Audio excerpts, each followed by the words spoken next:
equals does your device need fixing? We offer a free diagnosis.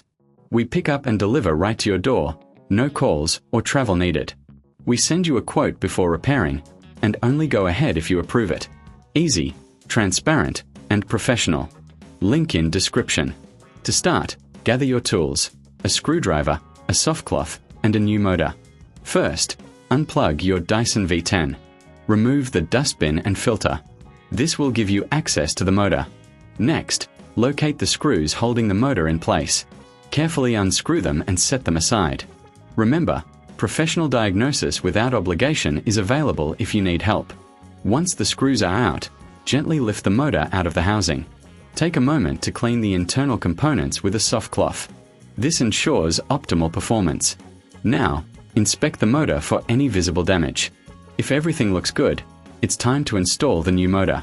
Place the new motor into the housing and secure it with the screws you removed earlier. Make sure everything is tight but not overdone. Reattach the dustbin and filter. Finally, plug in your Dyson V10 and test it out. Enjoy the power of a freshly replaced motor. For convenience, remember we offer pickup and delivery at your home. No calls, no travel, just a quote before repair.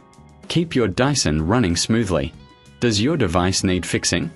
We offer a free diagnosis. We pick up and deliver right to your door, no calls or travel needed.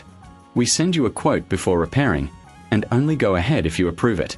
Easy, transparent, and professional. Link in description.